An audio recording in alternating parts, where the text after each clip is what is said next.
மீண்டும் நம் தலைமை செய்தியாளர் எழிலரசன் இணைகிறார். எழில், தற்போது புதுச்சேரி முன்னாள் முதலமைச்சர் திரு நாராயணசாமி அவர்கள் தன்னோட கருத்தை பகிர்ந்துக்கிடும் போது, விஜய் அவர்கள் இனி பிரச்சாரம் பரப்புரை மேற்கொள்வதை தவிர்க்க வேண்டும், பொதுக்கூட்டத்தோடு நிறுத்திக் கொள்ள வேண்டும் சொல்றார்.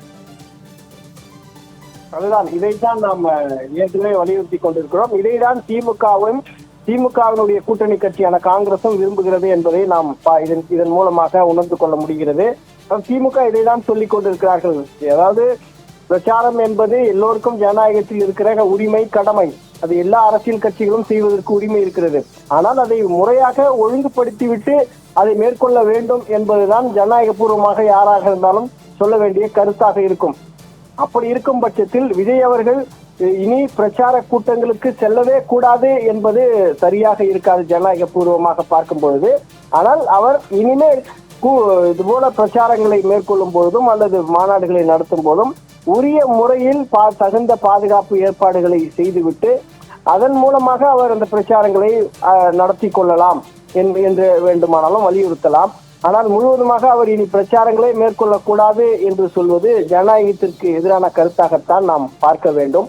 அது மட்டுமல்ல, திமுகவும் இதைத்தான் அவர்கள் தொடர்ந்து விஜய் மேற்கொள்கிற எல்லா கூட்டங்களுக்கும் செய்து கொண்டிருக்கிறார்கள்.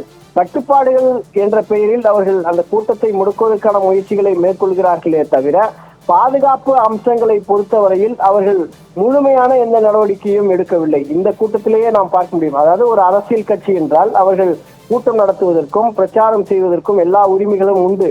அதே நேரத்துல அவர்களை நெறிப்படுத்த வேண்டியது. இது போன்ற கூட்டங்கள் அதிகமாக கூடுகின்ற இடத்துல முறையாக அந்த கூட்டத்தில் வருகிற மக்கள் மிக பாதுகாப்பாக வந்து அவர்கள் பாதுகாப்பாக வீடு திரும்புவதற்கான வழிமுறைகளை ஒழுங்குபடுத்த வேண்டியது அரசியல் கட்சிக்கு மட்டும் அல்ல, இது அரசினுடைய கடமையாகவும் அது இருக்கிறது. காவல்துறையும் அதில் முழு அளவுல ஈடுபட்டு அது போன்ற அங்கு வருகின்ற மக்களுக்கான பாதுகாப்பை உறுதி செய்ய வேண்டியது அரசினுடைய கடமையும். ஆனால் இந்த அரசு எப்படி செய்கிறது இந்த விவகாரத்தில் என்றால், இதற்கும் எங்களுக்கும் எந்த தொடர்பும் இல்லை.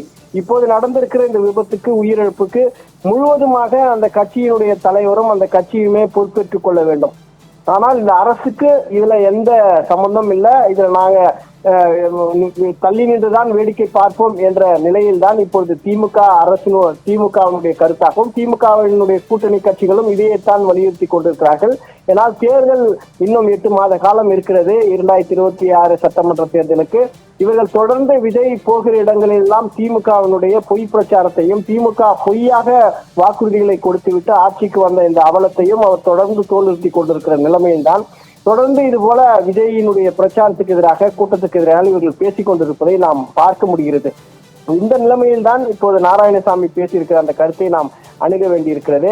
ஆனால் இது போன்ற ஒரு துயர சம்பவம் இனி தமிழகத்தில் நடக்கக்கூடாது என்றால் அந்த குறிப்பிட்ட அரசியல் கட்சியும் தமிழக அரசினுடைய காவல்துறையும் இணைந்துதான் கூட்டாக இந்த பாதுகாப்பு நடவடிக்கைகளை மேற்கொள்ள வேண்டிய அவசியம் என்பது ஏற்பட்டிருக்கிறது.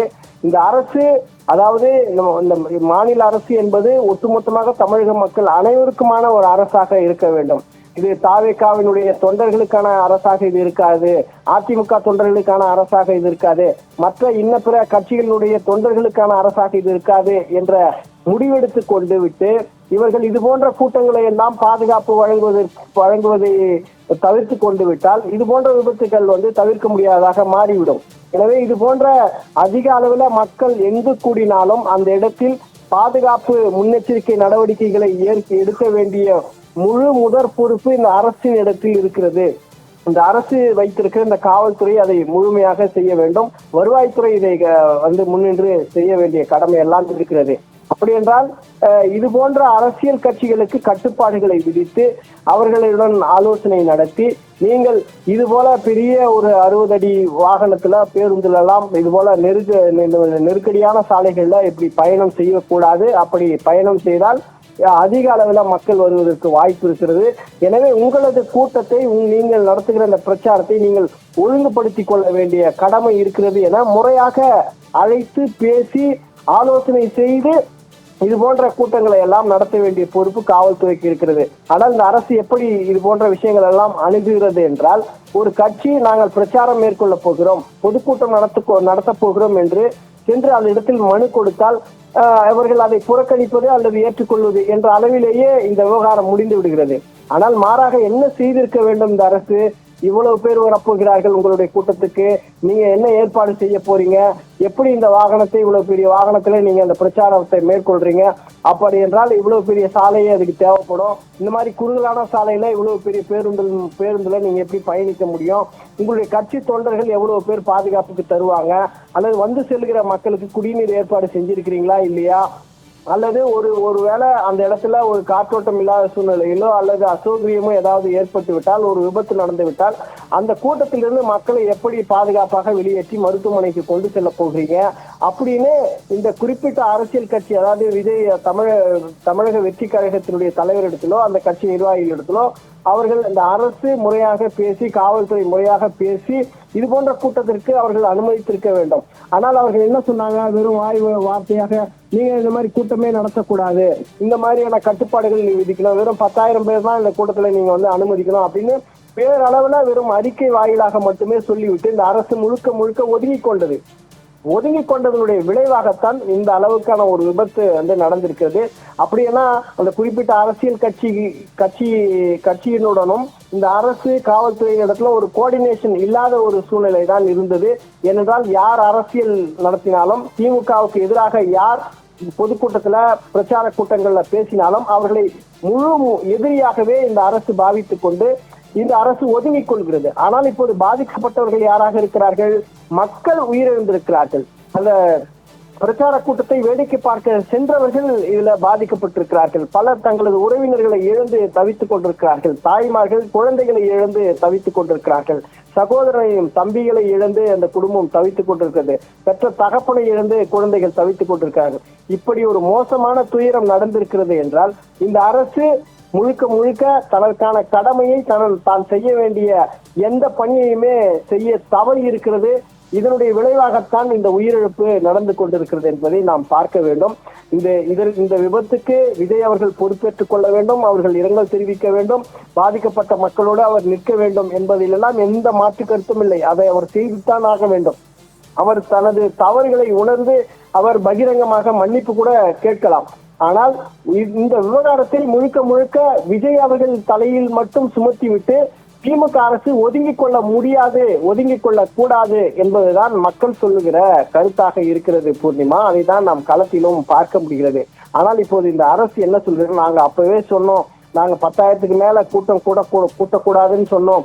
ஆனால் தமிழக வெற்றி கழகம் எந்த பொறுப்பற்ற முறையில் நடந்து கொண்டார்கள், விதிகளை மீறிவிட்டார்கள் என்றெல்லாம் குற்றம் சாட்டிவிட்டு இவர்கள் ஒதுங்கிக் கொள்ளுகிறார்களே தவிர இல்லை, பாதிக்கப்பட்டது தமிழக மக்கள், உயிரிழந்திருப்பது தமிழக மக்கள். எனவே நாங்கள் இந்த கடமையை செய்திருக்க வேண்டும், ஆனால் அதை நாங்கள் தவறிவிட்டோம் என்று இவர்கள் அதை ஏற்க மறுக்கிறார்கள். முழுக்க விஜய் அவர்கள் மீது பழி போட்டு விட்டு அதில் குளிர்காய வேண்டும் என்பதுதான் இந்த திமுக அரசினுடைய அரசியல் யுக்தியாக இப்போது இருக்கிறது.